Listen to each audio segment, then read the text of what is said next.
नौकरी के पहले ही दिन मेरी खूबसूरत बॉस ने मुझे अपने साथ गेम खेलने के लिए बुला लिया। अब भाई अपन भी कहाँ कम थे, मैंने भी एकदम टॉश में आकर मार्को पोलो यानी अपना पोलो भाई चुन लिया जंगलिंग के लिए। गेम में घुसते ही मैं सीधा उसकी लेन की तरफ भागा और उसकी एकदम बढ़िया वाली मुर्गी चुरा ली। सिर्फ चुराई नहीं बल्कि चैट पर उसे पागलों की तरह चिढ़ाया और ताने भी मारे। लेकिन भाई साहब वो गेम में बदला लेने के बजाय स्क्रीन पर लिखे मेरे गेमिंग आईडी को ऐसे घूर रही थी जैसे कच्चा चबा जाएगी। उसने गुस्से में अपने दांत भींचते हुए कहा, भैया 5 साल पहले जो मुझसे $200 ठगे थे वो खर्च हो गए क्या? ये सुनते ही कसम से मेरी तो सिट्टी पिट्टी गुम हो गई, ऊपर से नीचे तक पसीना छूट गया। तभी मेरे दिमाग की बत्ती जली और मुझे 5 साल पुरानी वो बात याद आई। तब मैं गेम में लड़की की आवाज बनाकर अमीर घर की लड़कियों को चूना लगाया करता था और ये जो लॉक्सवे वोहेन नाम की आईडी थी ये मेरी 5 साल पुरानी इकलौती वो शिकार थी जिसे मैंने अच्छे से बकरा बनाया था। उस समय वो बहुत ही मासूम और प्यारी आवाज वाली छोटी बच्ची जैसी थी। मुझे भैया भैया कहते नहीं थकती थी और हमेशा मिन्नतें करती थी कि भैया मेरा रैंक बढ़ा दो। तब मैंने थोड़ा शर्माने का नाटक करते हुए उससे झूठ बोला था कि यार मुझे एक नया स्किन खरीदना है, बस $200 कम पड़ रहे हैं। उसने भी बिना सोचे समझे तुरंत पैसे ट्रांसफर कर दिए थे और पैसे हाथ में आते ही मैंने पलक झपकते ही उसे ब्लॉक किया और ऐसा गायब हुआ कि मानो मेरा कोई वजूद ही न हो। पर भाई सपने में भी किसने सोचा था कि पूरे 5 साल बाद ऐसी जगह पर और इस तरह से मेरी उस अमीर और मासूम बच्ची से दोबारा मुलाकात होगी। वो मासूम सी दिखने वाली लड़की आज पूरी तरह बदल चुकी थी और अब वो कोई और नहीं बल्कि मेरी बॉस थी। मैंने बात संभालने की नाकाम कोशिश करते हुए कहा, सू मैम कहीं आपको कोई गलत फहमी तो नहीं हो रही है? ये आईडी तो मैंने किसी से खरीदी है। सू ने एक ठंडी और खतरनाक मुस्कान बिखेरी। उसने टेबल पर रखा अपना दूसरा पर्सनल फोन उठाया और सीधे एक नंबर मिला दिया। अगले ही पल मेरी जेब में रखा फोन किसी भूचाल की तरह वाइब्रेट करने लगा। उस सन्नाटे से भरे ऑफिस में मेरे फोन की रिंगटोन इतनी जोर से बजी कि पूरे ऑफिस की दर्जनों आंखें एक साथ मुझ पर टिक गई।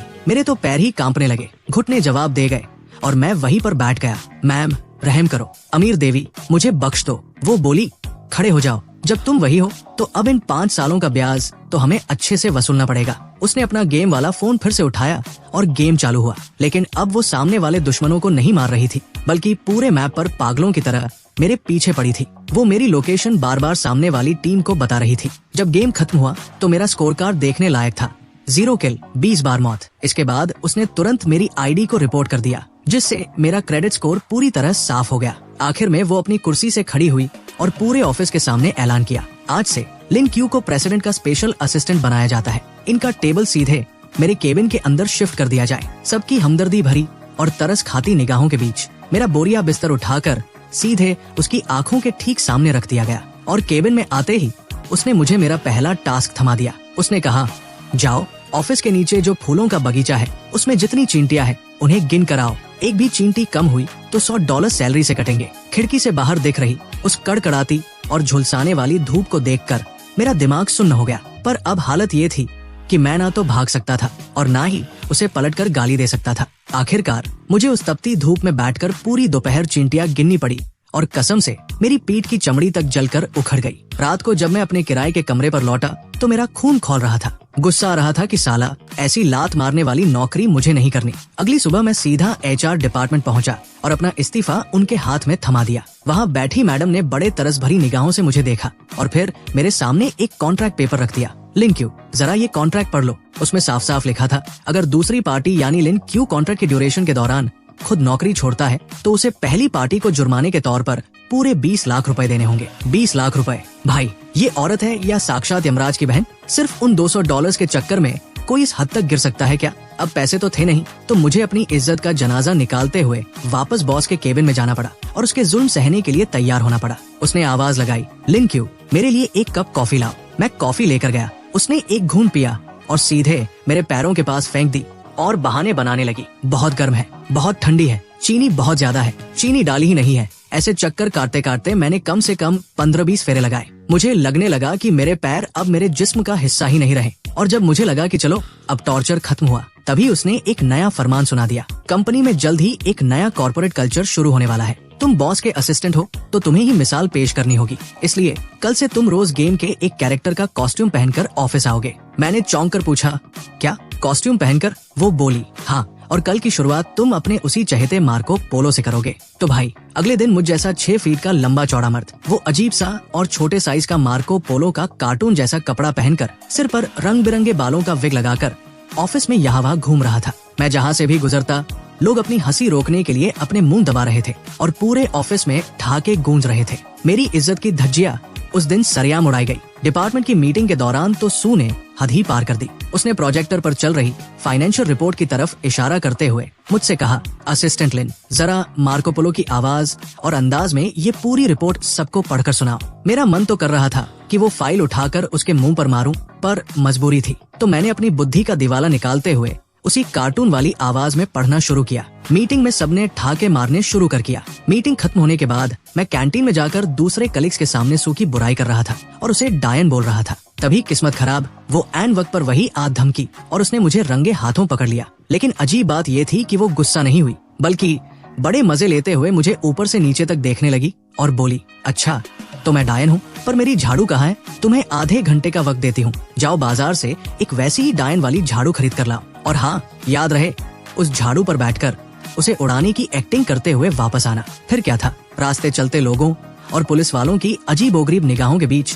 मैं सड़क पर झाड़ू को दोनों टांगों के बीच फंसाकर उछलते हुए ऑफिस वापस आया। सू अपने केबिन के शीशे के पास खड़ी होकर सीसीटीवी फुटेज में मेरा वो तमाशा देख रही थी। उसे देखकर पहली बार उसके चेहरे पर एक असली वाली मुस्कान आई थी, भले ही वो मुस्कान मेरा मजाक उड़ाने वाली थी। रात को उसने फिर मुझे अकेले रुककर ओवरटाइम करने को कहा और यही नहीं, उसने टेबल पर मेरी पसंद की ढेर सारी चीजें मंगवा ली, झींगे, कबाब और फ्राइड चिकन। फिर वो मेरे सामने बैठकर बड़े आराम से एक एक निवाला स्वाद ले लेकर खाने लगी, पर मुझे एक टुकड़ा तक नहीं दिया। उसने खाते खाते कहा, कैसा लग रहा है? 5 साल पहले मैं भी ऐसे ही खाली पेट गेम में तुम्हारे ऑनलाइन आने का इंतजार करती थी ताकि तुम मुझे गेम खिला सको। मुझे लगा कि अब मेरी जिंदगी ऐसे ही नरक बनी रहेगी, लेकिन तभी एक बिन बुलाए मेहमान ने आकर इस पूरी कहानी का रुख ही बदल दिया। वो आदमी हाथ में 999 गुलाब के फूलों का एक बड़ा सा गुलदस्ता लेकर सीधे बॉस के केबिन में घुस आया। वो सू के गुस्से भरे चेहरे को पूरी तरह नजरअंदाज करते हुए आगे बढ़ा और खुद को कोई बड़ा हीरो समझते हुए एक डायलॉग मारा,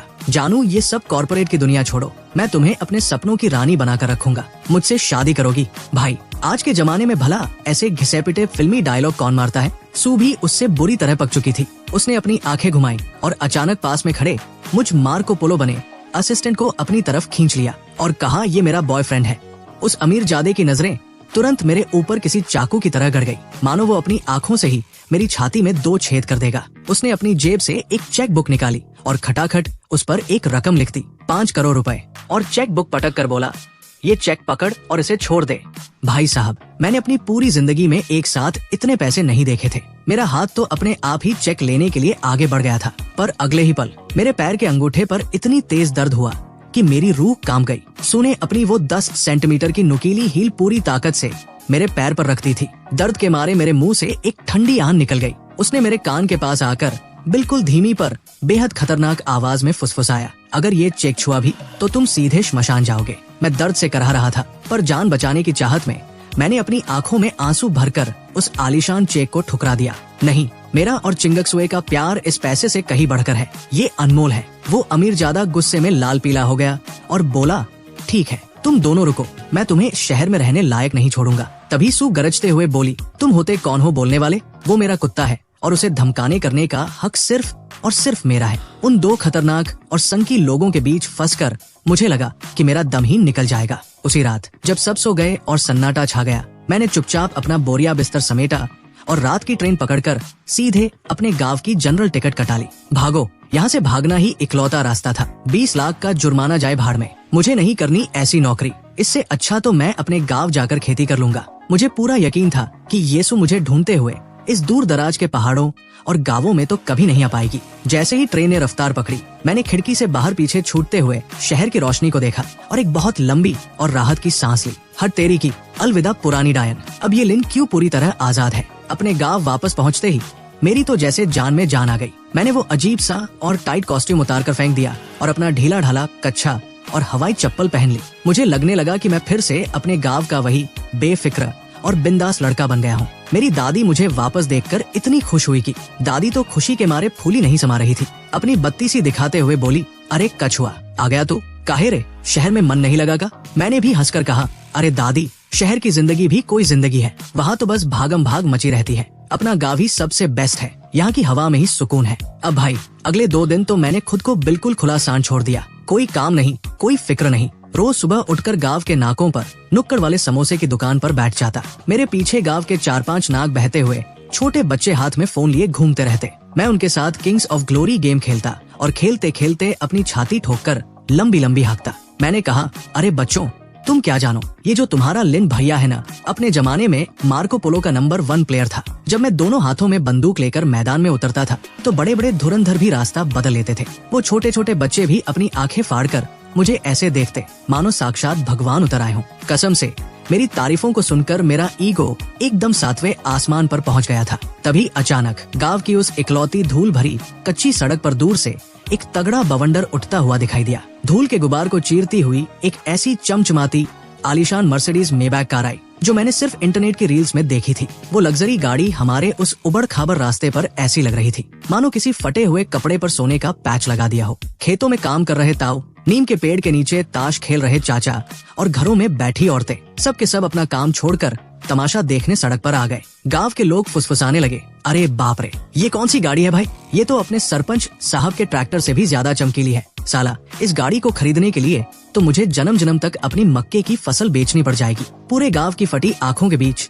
वो चमचमाती मेबैक सीधे आकर मेरे ठीक सामने रुकी। गाड़ी का दरवाजा खुला और सबसे पहले बाहर निकली 10 सेंटीमीटर की नुकीली हील वाली एक सैंडल। और भाई किस्मत देखो, वो पैर सीधा जाकर सड़क किनारे पड़ी गाय की एकदम ताजा और गीली गोबर पर पड़ा। जबकि आवाज आई, गांव वालों के मुंह से निकला, अरे लेवड़ा, गोबर में पैर दे दिया। गाड़ी से उतरी सू, भाई साहब मेरे तो तोते उड़ गए। ये डायन सच में यहाँ तक पीछा करते हुए आ पहुंची। सू चिंगक्सुए ने अपने पैर के नीचे लगे उस कीचड़ गोबर को पूरी तरह इग्नोर किया और भीड़ को चीरती हुई आंखों में अंगारे लिए सीधे मेरे सामने आकर खड़ी हो गई। वो दांत पीसकर बोली, लिन क्यों, तुम्हें क्या लगा था कि इस पिछड़े पहाड़ी गांव में छुप जाओगे तो मेरे वो $200 तुम्हें नहीं चुकाने पड़ेंगे? अब क्या था, गांव के जितने भी पंचायत वाले लोग थे सबके कान खड़े हो गए। वो हम दोनों को ऐसे देखने लगे जैसे कोई लाइव सास बहू का ड्रामा चल रहा हो। आपस में कानाफूसी शुरू हो गई। अरे सुनो, अपना लिनुआ तो बड़ा पढ़ा लिखा लड़का था, शहर गया था बाबू बनने। ये बाहर जाकर किसी लड़की के $200 मार के आ गया क्या? पर यार ये लड़की भी बड़ी अजीब है, $200 के लिए इतनी महंगी गाड़ी का तेल फूंक कर यहाँ तक आ गई। कितनी कंजूस है रे। सू ने जब ये बातें सुनी तो वो गुस्से से थर-थर कांपने लगी। वो गांव वालों को समझाना चाहती थी कि बात सिर्फ $200 की नहीं है बल्कि धोखे की है, लेकिन उसे लगा कि इन देहाती लोगों के मुंह लगना बेकार है। आखिर में उसने अपना पूरा गुस्सा मुझ पर निकाला। उसने अपनी गोबर से सनी सैंडल मेरी तरफ बढ़ाई और चिल्लाई, फालतू बकवास बंद करो, चलो इसे अभी के अभी साफ करो। मैंने उसकी उस बदबूदार सैंडल को देखा और फिर उसके लाल पीले चेहरे को। सच कहूँ तो मन में थोड़ी खुशी तो हो रही थी कि चलो शहर का बदला यहाँ पूरा हुआ, लेकिन गांव वालों की पंचायत बढ़ती ही जा रही थी और बातें अब हाथ से निकल रही थी। एक बुढ़िया बोली, अरे ना बाबा, लड़की तो रईस खानदान की लगती है, कंजूस नहीं होगी। मुझे तो लगता है अपने लिनुआ ने शहर में इस लड़की को प्यार का झांसा दिया है। कहीं ऐसा तो नहीं कि ये पेट से हो और अपने बच्चे के बाप को ढूंढते हुए यहाँ आए हो। भाई साहब, ये सुनते ही मेरा सिर चकरा गया। मुझे लगा कि अगर इसे यही नहीं रोका तो गांव में मेरी इज्जत का कचरा हो जाएगा। मैंने बिना देर किए बगल से सूखी घास और पत्तियां तोड़ी और अपनी नाक बंद करके घिन खाते हुए उसकी सैंडल से गोबर खुरच खुरच कर साफ करने लगा। जब सू ने मुझे इस तरह अपने पैरों में झुककर लाचार होते देखा तब जाकर उसके चेहरे का गुस्सा थोड़ा शांत हुआ। उसने वहीं सबके सामने जोर से ऐलान कर दिया, जब तक मेरा एक एक पैसा सूद समेत वापस नहीं मिल जाता मैं इस गांव से कहीं नहीं जाऊंगी। आज से मैं इसी के घर पर रहूंगी। मेरी दादी ने जैसे ही ये सुना वो तो खुशी के मारे उछल पड़ी। उन्हें ये लेन देन और पैसे की बात तो समझ आई नहीं। उन्हें तो बस ये दिखा कि उनका पोता शहर से एक अप्सरा जैसी दिखने वाली बहू लेकर आया है। दादी आगे बढ़ी और बोली, अरे वाह, कितनी सुंदर बिटिया है कछुआ, ये तेरी होने वाली मेहरारू है का? सू ने जैसे ही ये सुना वो हक्का बक्का रह गई। क्या मेहरारू? और भाई मेरी बॉस का असली टॉर्चर तो तब शुरू हुआ जब उसने हमारे घर के आंगन में कदम रखा। सबसे पहले उसकी नजर आंगन के कोने में बनी हमारी देसी लैट्रिन पर पड़ी जो 4 ईंटें और ऊपर टीन की शीट रखकर बनाई गई थी। उसे देखते ही उसका चेहरा पीला पड़ गया मानो उसने साक्षात भूत देख लिया हो। रात को दादी ने बड़े चाव से उसे मेरी छोटी बहन का कमरा दे दिया जिसकी शादी हो चुकी थी। कमरे में एक कड़क लकड़ी का बिस्तर था जिस पर धोने की वजह से रंग उखड़ चुका लाल हरे रंग का बड़ा सा फूलों वाला गद्दा रजाई बिछा हुआ था। सू ने नाक सिकोड़ कर पूछा, यहाँ कोई मखमली गद्दे वाला बेड नहीं है क्या? मैंने हंसकर कहा, मैम ये गांव है, यहाँ बस यही खटिया और चटाई मिलेगी। सोना है तो सो, वरना आपकी मर्जी। आधी रात को अचानक बगल के कमरे से आसमान सिर पर उठाने वाली चीखें गूंज उठी। आह मच्छर, यहाँ बहुत सारे मच्छर हैं। लिन क्यों, तुम कहाँ मर गए? तुरंत यहाँ आओ। मुझे तो बड़ा मजा आ रहा था। मैं उठा और अलमारी से दादी की एक पुरानी प्रिंटेड मम्मी के जमाने का एक ढीला ढाला सलवार सूट और दादी की वो कपड़े वाली चप्पल उठाकर उसके पास ले गया। मैंने बड़े मजे लेते हुए कहा, बॉस जैसा देश वैसा भेष, अब गांव में रहना है तो यही पहनना पड़ेगा। अगली सुबह जब सू वो पुराना फूलों वाला ढीला सूट पहनकर और पैरों में कपड़े की चप्पल डालकर कमरे से बाहर आई तो कसम से मेरा पेट हंसते हंसते दुखने लगा। वो बिल्कुल एक ठेठ गांव की गोरी लग रही थी। मैंने हंसते हुए कहा, वैसे मैम मानिए या न मानिए ये कपड़े आप पर बड़े जच रहे हैं। वो चिढ़कर बोली, लिन क्यों, बकवास बंद करो, मुझे भूख लगी है, मुझे मीडियम रेयर मीट स्टेक चाहिए। मैंने मन ही मन कहा, बेटा यहाँ स्टेक मिलेगा। मैं रसोई में गया और उसके लिए एक थाली तैयार की। थाली में क्या था? कच्ची कड़वी जड़े, ढेर सारा धनिया पत्ता और लाल मिर्च से लथपथ एकदम चर्बी वाला मोटा मीट। सू चिंगक्सुए ने जब उस थाली को देखा जो किसी भी इंसान के स्वाद का कबाड़ा कर सकती थी तो उसके चेहरे के रंग बदलने लगे। पर भाई वो ठहरी एक बड़ी कंपनी की घमंडी बॉस अपना ईगो कैसे कम होने देती। उसने जबरदस्ती अपनी चॉपस्टिक से वो कड़वी जड़ उठाई और मुंह में डाल ली, लेकिन अगले ही सेकंड वो सीधे आंगन की तरफ भागी और उबक उबक करके पूरा पेट खाली कर दिया। रात को उसे अंधेरे से इतना डर लग रहा था कि उसने मुझे सोने ही नहीं दिया। उसने जबरदस्ती मुझे एक छोटे से स्टूल पर अपने कमरे के दरवाजे के बाहर बिठा दिया और डर के मारे मेरे कुर्ते का कोना कसकर पकड़ लिया। मैंने चुटकी लेते हुए कहा, मैम इस तरह आधी रात को एक कुंवारे लड़के का कुर्ता पकड़ना ऑफिस के नियमों के हिसाब से सेक्सुअल हैरेसमेंट में आता है।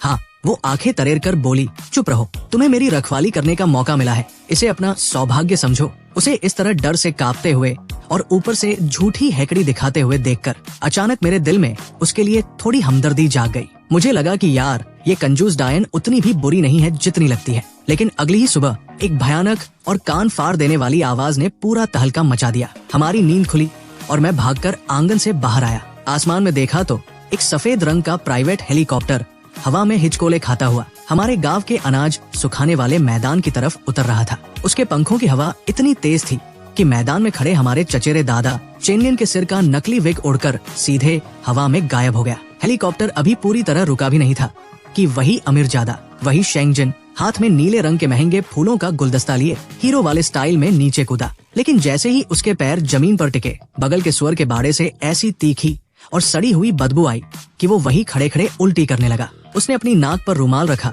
और भीड़ में खड़ी हमारी सू को ढूंढ निकाला, जो उस समय गांव की औरतों वाला ढीला सूट पहने खड़ी थी। उसे देखते ही अमीरजादे के चेहरे पर ऐसा दुख आया मानो उसने किसी महल की रानी को भीख मांगते देख लिया हो। वो चिल्लाया, सू मैं तुम्हें इस नरक से बचाने आया हूँ। ये आवारा लोग तुम्हें इस हाल में रखने की हिम्मत कैसे कर सकते हैं? ये भुक्कड़ और गंदा गांव तुम्हारे पैरों की धूल के बराबर भी नहीं है। ये बोलते ही उसने फिर से अपनी वही चेक बुक निकाल ली। इस बार उसने सीधे सामने खड़े हमारे गांव के सीधे साधे सरपंच साहब को टारगेट किया और बोला, ये लो पूरे 10 करोड़ रुपए, इस 2 कौड़ी के गांव को मुझे बेच दो। मैं यहाँ अपनी सू के लिए दुनिया का सबसे आलीशान रिसोर्ट बनाऊंगा। सरपंच साहब का तो पारा चढ़ गया। वो अपनी लाठी पटक कर भोजपुरी और हिंदी मिक्स करके चिल्लाए, अरे ओ बुड़बक, क्या बोल रहा है रे? पैसा के घमंड में हमारे पुरखों की जमीन खरीदेगा, हमारी कब्रें खोदेगा करे तू? गांव के लोग लाठियां और कुल्हाड़ी उठाने ही वाले थे कि अचानक सू एक कदम आगे बढ़ी और भाई उसने जो किया उसे देखकर तो मेरे पैरों तले जमीन ही खिसक गई। वो आगे आई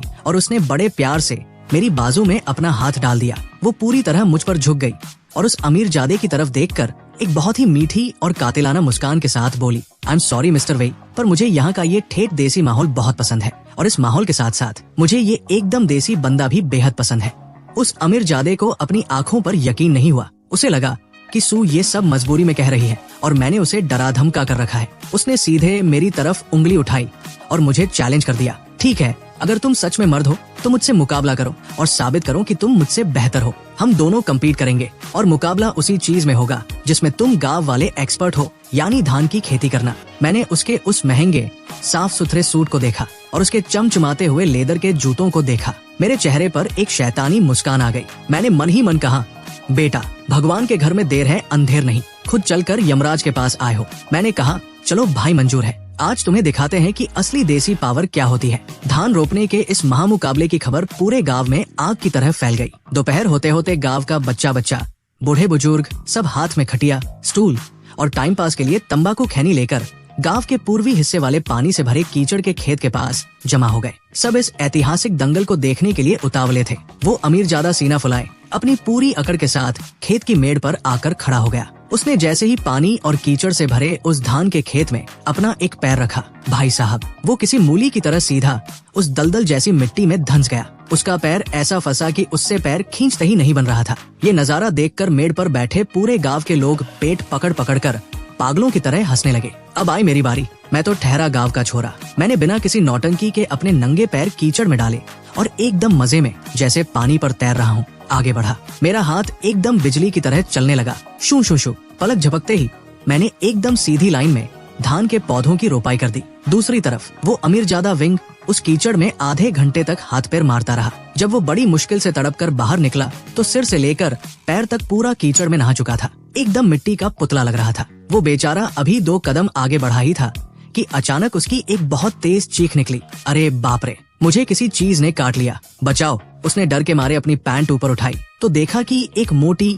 काली और भद्दी सी जोंक उसकी टांग पर फेविकोल की तरह चिपकी हुई थी और मजे से उसका खून चूस रही थी। फिर क्या था भाई साहब, अमीरजादे की सारी रईसी हवा हो गई। वो अपनी इज्जत का फालूदा कराते हुए पूरे खेत में पागलों की तरह रोने चिल्लाने लगा। मेड़ पर खड़ी सू ये तमाशा देख रही थी। उसे इतनी तेज हंसी आई कि वो हंसते हंसते दोहरी हो गई। उसका पेट दुखने लगा और वो अपनी कमर पकड़कर बैठ गई। लेकिन वो अमीरजादा भी बड़ा ढीठ निकला। इतनी बेइज्जती के बाद भी उसने हार नहीं मानी। कीचड़ से बाहर निकलकर अपनी नाक पोंछते हुए बोला, मैं इस हार को नहीं मानता। चलो दूसरा राउंड होगा, हम करेंगे बत्तख पकड़ने का मुकाबला। उसने गांव के नुक्कड़ पर घूम रही उन सफेद बड़ी बत्तखों की तरफ उंगली उठाई जो एकदम टॉश में गर्दन उठाकर घूम रही थी। उसने बड़े घमंड में कहा, मैं इन बत्तखों को पकड़ कर दिखाऊंगा। उसकी ये बात सुनकर मुझे अपनी हंसी रोकना मुश्किल हो गया। अरे भाई, इस गांव में किसको नहीं पता कि हमारे चचेरे दादा की ये जो बत्तख हैं, ये गांव की असली बाहुबली है। इनके आगे तो गांव के शिकारी कुत्ते भी दुम दबाकर भागते हैं। और हुआ भी वही। जैसे ही वो अमीरजादा हाथ फैलाकर बत्तखों के सरदार की तरफ बढ़ा, उस बड़े वाले हंस ने अपनी लंबी गर्दन तानी, एक अजीब सी गुस्से वाली आवाज निकाली और अपनी पूरी पलटन के साथ उस पर धावा बोल दिया। इसके बाद जो मंजर था वो कसम से देखने लायक था। वो रईसजादा आगे आगे और बत्तखों की पूरी फौज उसके पीछे पीछे। वो गांव की गलियों में मम्मी मम्मी, पापा पापा चिल्लाते हुए भाग रहा था। उस बत्तखों के राजा ने एकदम सही निशाना लगाया और उसकी उस महंगी ब्रांडेड पैंट के पिछले हिस्से पर इतनी जोर जोर से चोंच मारी कि उसकी पैंट में 2-3 बड़े बड़े छेद हो गए। सू तो हंसते हंसते रोने लगी। उसकी आंखों में पानी आ गया। आखिर में जब मुझे लगा कि बेचारे की जान ही न निकल जाए तो मैं खुद आगे बढ़ा। मैंने लपक कर उस बत्तख के राजा की गर्दन पकड़ी और उसे हवा में उठा लिया। तब जाकर उस अमीरजादे की जान में जान आई, जिसके पीछे का हिस्सा पूरी तरह से खुल चुका था। वो बुरी तरह डरा हुआ, धूल और कीचड़ से सना हुआ वही बैठ गया और उसने रोते रोते अपनी हार मान ली। रात को गांव की बिजली गुल हो गई। पूरी लाइन में फॉल्ट आ गया था। अब गांव में न तो कोई टीवी चल रहा था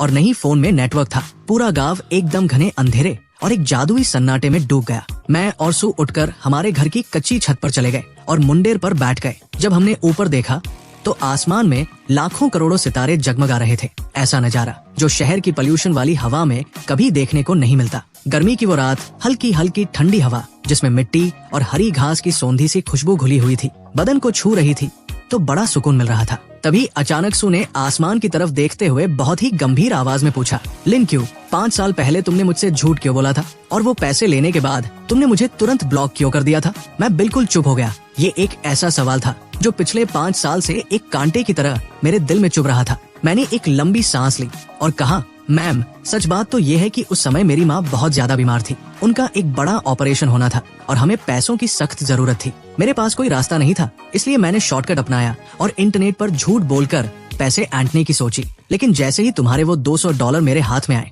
मुझे अंदर से इतनी शर्म महसूस हुई कि मुझे लगा मैं कभी तुमसे नजरें नहीं मिला पाऊंगा। इसी पछतावे की वजह से मैंने तुम्हें ब्लॉक कर दिया था। सू चिंगक्सवे ने मेरी तरफ देखा नहीं, वो बस चुपचाप मेरी बातें सुनती रही। मैंने आगे कहा, शायद तुम्हें पता नहीं है, पर उन $200 के बदले मैंने अगले ही दिन गेम के अंदर जो गिफ्ट वाला फीचर होता है, उससे 2000 कॉइन्स खरीदकर तुम्हारी आईडी पर भेज दिए थे। मुझे लगा था कि इस तरह मेरा कर्ज उतर जाएगा, पर शायद तुमने कभी उस पर ध्यान नहीं दिया। ये सुनते ही सू एकदम हैरान रह गई। उसने तुरंत अपना फोन निकाला और इंटरनेट न होने के बावजूद अपने रसूख और जुगाड़ से 5 साल पुराना वो गेमिंग डेटा और ट्रांजैक्शन हिस्ट्री खंगालने लगी। वो काफी देर तक स्क्रीन को स्क्रॉल करती रही और अचानक उसकी उंगली एक जगह ठहर गई। 5 साल पुरानी उसी तारीख के नीचे साफ साफ लिखा था, गिफ्ट रिसीव्ड 2000 पॉइंट्स। दोनों के बीच की गलत फहमी तो दूर हो गई, लेकिन अब छत का माहौल बड़ा अजीब और थोड़ा रूमानी सा हो गया था। उसने अपनी गर्दन नीचे झुका ली और उसकी आवाज इतनी धीमी हो गई जैसे कोई तितली पंख फड़फड़ा रही हो। वो बोली, फिर भी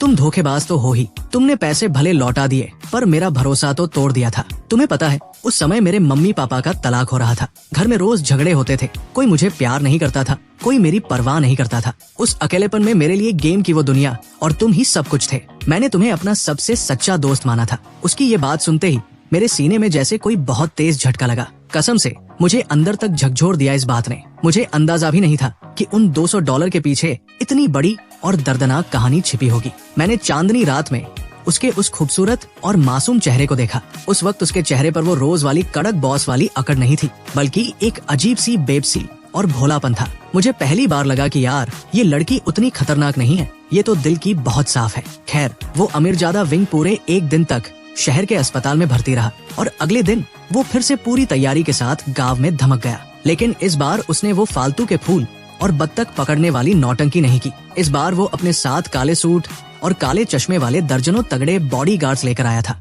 जिन्होंने हमारे गांव के बाहर जाने वाले इकलौते रास्ते को चारों तरफ से घेर लिया था। वो चिल्लाया, मैंने बड़े बड़े बिल्डर्स और इन्वेस्टर से बात कर ली है। मैं इस पूरे 2 कौड़ी के गांव की जमीन खरीदने जा रहा हूँ। मैं यहाँ एक बहुत बड़ी केमिकल फैक्ट्री बनाऊंगा। देखते ही देखते तुम्हारा ये हरा भरा और साफ सुथरा गांव एक गंदे बदबूदार नाले में बदल जाएगा। ये सुनते ही पूरे गांव के लोगों का खून खौल उठा। सब अपने अपने हाथों में कुल्हाड़ी, लाठियां और हंसिया लेकर बाहर निकल आए। माहौल एकदम गर्म हो गया। सू का चेहरा भी गुस्से से लाल हो गया। वो तुरंत आगे बढ़ी और गांव वालों के आगे ढाल बनकर खड़ी हो गई। वो बोली, विंग, तुम अपनी हदें पार कर रहे हो। ये सरेआम गैर कानूनी है। अमीरजादा जोर से हंसा और उसने अपनी उंगली से इशारा किया। 2 हट्टे-कट्टे बॉडीगार्ड्स तुरंत आगे बढ़े और उन्होंने जबरदस्ती सू चिंगक्सुए के दोनों हाथ पकड़ लिए और उसे खींचकर गाड़ी में बिठाने लगे। वो चिल्लाई, लिंक्यू। मैंने एक लंबी सांस ली, अपनी 2 उंगलियां मुंह में डाली और एक बहुत ही तेज कान फाड़ देने वाली देसी सीटी मारी। फ्यू। बस फिर क्या था भाई साहब।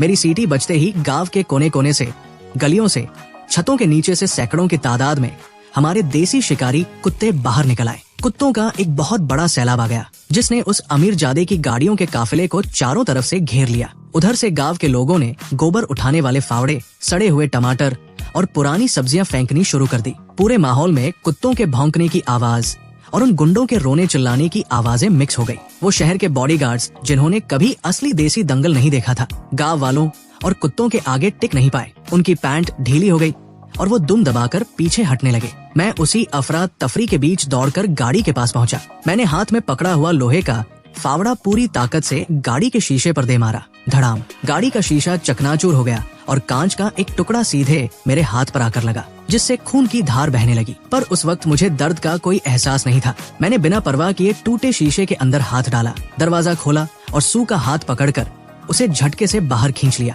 मैंने हांफते हुए पूछा, तुम ठीक तो हो मैम? सू ने जब मेरे हाथ से बहते हुए उस लाल खून को देखा तो वो जो हमेशा शांत और कड़क रहती थी, उसकी आंखों में एक अजीब सा डर और फिक्र दिखाई दी। गांव वालों के गुस्से और कुत्तों के भौंकने के बीच वो अमीरजादा और उसके गुंडे जैसे तैसे रेंगते हुए अपनी गाड़ियों में बैठे और धूल उड़ाते हुए दुम दबाकर वहाँ से 9-2-11 हो गए। मैंने मुड़कर देखा, सू अभी भी मेरे पीछे खड़ी थी और मुझे ही घूर रही थी। उसकी आंखों में एक ऐसा एहसास था जिसे मैं चाहकर भी लफ्जों में बयां नहीं कर सकता। जब हम घर लौटे तो दादी ने जैसे ही मेरा वो लहूलुहान हाथ देखा, उनकी आंखों से आंसू टपकने लगे। सू तुरंत दौड़कर अंदर गई और गाड़ी से अपना फर्स्ट एड बॉक्स ले आई। वो बहुत ही ध्यान से फूंक मार मार कर मेरे जख्म को साफ करने लगी और उस पर पट्टी बांधने लगी। हालांकि वो ये काम पहली बार कर रही थी। उसके हाथ थोड़े कांप रहे थे, पर उसका अंदाज बहुत ही नाजुक और प्यारा था। जब उसने जख्म पर डेटॉल लगाया तो कसम से नानी याद आ गई, पर अपनी साख बचाने के लिए मैं बिना उफ किए पत्थर बना रहा। दादी बगल में खड़ी होकर